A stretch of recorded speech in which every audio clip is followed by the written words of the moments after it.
হচ্ছে যে হুসাইন রাদিয়াল্লাহু তাআলা আনহুর প্রতি এত ভালোবাসা তাদের কেন, এই জিনিসটা খুব মনোযোগ দিয়ে স্মরণ রাখবেন। যেমন আপনার নাম কি বলেন তো? আব্দুল মান্নান। কারো নাম এরকম আছে এখানে যাদের নামের শেষে হাসান হুসাইন লাগানো আছে?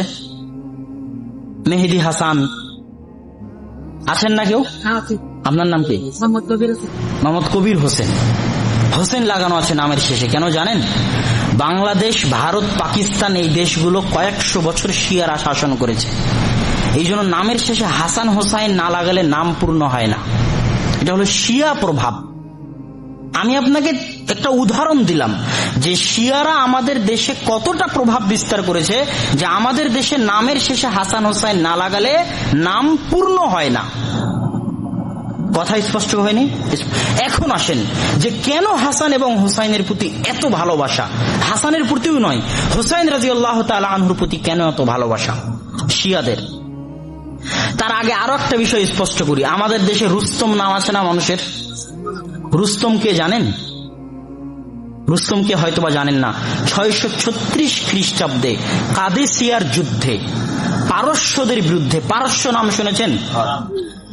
ইরানের ভাষা হচ্ছে ফার্সি, ওই ফার্সি থেকেই ওটা পারসি, পারসি থেকে পারস্য, আরবিতে বলে ফুরস, ফার্সি। ওদের কি বলা হয়? পারস্য সাম্রাজ্য। ইরান ভিত্তিক যে সাম্রাজ্যটা গড়ে উঠেছিল ওটাকে বলা হয় পারস্য সাম্রাজ্য, যাদের রাষ্ট্রীয় ভাষা ফার্সি। আর রোম সাম্রাজ্য কোনটা?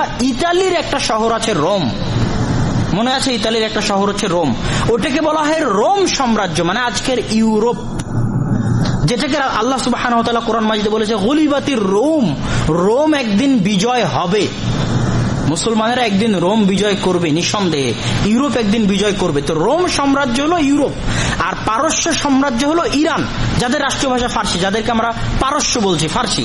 তো তাদের কাদেসিয়ার যুদ্ধে ওমর রাদিয়াল্লাহু তাআলা আনহুর খেলাফত আমলে ওমর রাদিয়াল্লাহু তাআলা আনহু যখন পারস্য বিজয় করেন, পারস্য সাম্রাজ্যকে ধূলিসাৎ করেন, মাটির সাথে মিশিয়ে দেন, ওই মাটির সাথে মিশিয়ে দেওয়ার ঐতিহাসিক যে যুদ্ধ হয়েছিল, ওই যুদ্ধটা কাদেসিয়ার যুদ্ধ, 636 খ্রিস্টাব্দে। এই যুদ্ধে মুসলমানদের পক্ষে নেতৃত্ব দিচ্ছিলেন সাদ বিন আবি ওয়াক্কাস, এবং পারস্যদের পক্ষে নেতৃত্ব দিচ্ছিলেন বীর রুস্তম, মহাবীর রুস্তম, পারস্যদের মহাবীর, যার বিরুদ্ধে যুদ্ধ করে মুসলমানেরা পারস্য বিজয় করলো, যাকে হত্যা করে মুসলমানেরা পারস্য বিজয় করলো, সেই বীর হচ্ছে রুস্তম।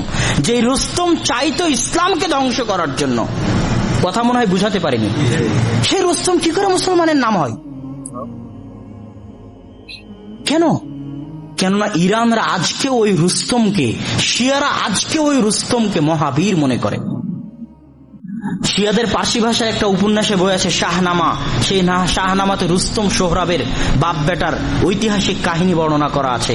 তো এখনো ইরানের শিয়াদের মহাবীর হচ্ছে রুস্তম, এবং তারা আজও তাকে রুস্তম মহাবীর হিসেবে সম্মান করে, অতটা সম্মান করে যতটা মুহাম্মদ সাল্লাল্লাহু আলাইহি ওয়াসাল্লামকেও করে না। আর ওমর রাদিয়াল্লাহু তাআলা আনহুর প্রতি এত রাগ কেন? শিয়ারা কিন্তু ওমর রাদিয়াল্লাহু তাআলা আনহুকে সহ্য করতে পারে না, আয়েশা রাদিয়াল্লাহু তাআলা আনহুকে সহ্য করতে পারে না। কেন? ওমর রাদিয়াল্লাহু তাআলা আনহুর যুগেই পারস্য সাম্রাজ্য শেষ হয়ে গেছিল, ধ্বংস হয়ে গেছিল ওমর রাদিয়াল্লাহু তাআলা আনহুর হাতে। এই জন্য তারা ওমর রাদিয়াল্লাহু তাআলা আনহুকে সহ্য করতে পারে না। ইসলাম যত জায়গায় বিস্তৃত হয়েছে, ইন্দোনেশিয়া, মালয়েশিয়া, ব্রুনাই থেকে নিয়ে শুরু করে, স্পেন থেকে নিয়ে শুরু করে, আফ্রিকা থেকে নিয়ে শুরু করে, ভারত, পাকিস্তান, উজবেকিস্তান, তুর্কমেনিস্তান হয়ে, এবং ইউরোপের মধ্যে কসোভা, বসনিয়া হয়ে সারা বিশ্বের যত জায়গায় ইসলাম গেছে, প্রত্যেক জাতি ইসলামকে মন এবং প্রাণে কবুল করে নিয়েছে, জানে এবং প্রাণে কবুল করে নিয়েছে। আজকে মুসলমানদের ইতিহাস, আমি বাঙালি, বাংলা ভাষার একটা ইতিহাস আছে, আছে না? নাই, আছে। কিন্তু বাংলা ভাষার ইতিহাসের চাইতে আমার কাছে ইসলামের ইতিহাস বেশি গুরুত্বপূর্ণ। বদর, উহুদ, খন্দকের যুদ্ধে কি হয়েছিল, রাসূলের কোথায় কি হয়েছিল, এই ইতিহাস হচ্ছে আমাদের ইতিহাস। আমরা এমন ভাবে ইসলামকে গ্রহণ করে নিয়েছি যে নিজেদের ইতিহাসকেও ভুলে গেছি। তারপরও আমরা কিছুটা কম আছি। এই মিশর, সিরিয়া, স্পেন, তারপরে মরক্কো, এরা ইসলামকে এমন ভাবে গ্রহণ করেছে যে তাদের ভাষাটাও তারা পরিত্যাগ করে দিয়েছে, আরবি ভাষাকে নিজের ভাষা বানিয়ে নিয়েছে। আমরা এতখানি করতে পারিনি, আমরা বাংলা, উর্দু, ফার্সির মধ্যে সীমাবদ্ধ থাকেছি, কিন্তু তাও অনেকখানি এগিয়ে এই পারস্যদের চাইতে, যারা ইরানে বসবাস করে, শিয়াদের চাইতে। আর অন্য মুসলমানেরা ইসলামকে এমন ভাবে গ্রহণ করেছে যে নিজেদের সংস্কৃতি, আচার আচরণ, ইতিহাস তো বাদই দিয়েছে, নিজেদের ভাষাটাকেও পরিবর্তন করে আরবি ভাষা হিসেবে গ্রহণ করে নিয়েছে।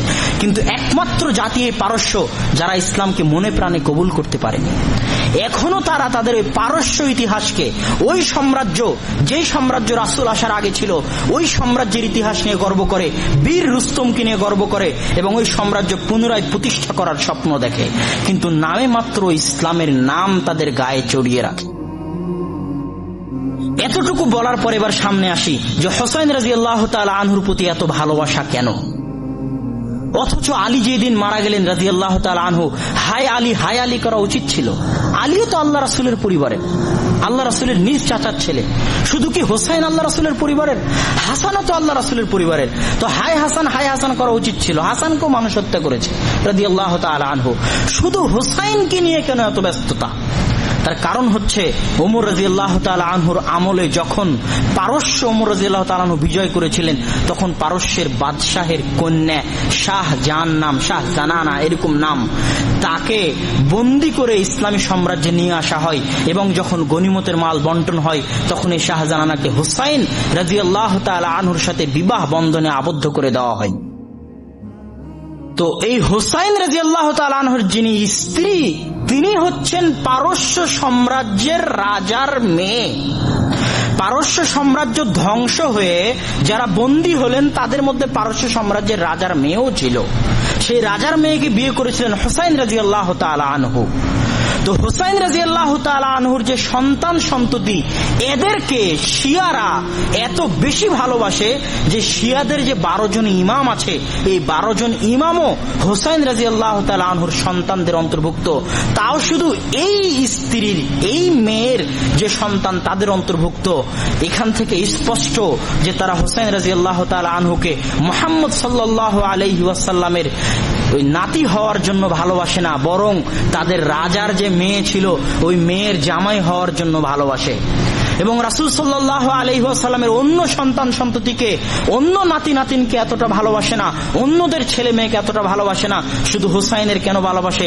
কেননা অন্যরা তো ফাতেমার ছেলে মেয়ে, যেই ফাতেমা রাদিয়াল্লাহু তাআলা আনহা রাসূলের মেয়ে, আর এরা তো পারস্য সাম্রাজ্যের রাজার মেয়ের ছেলে মেয়ে, এই জন্য এদেরকে এত ভালোবাসে।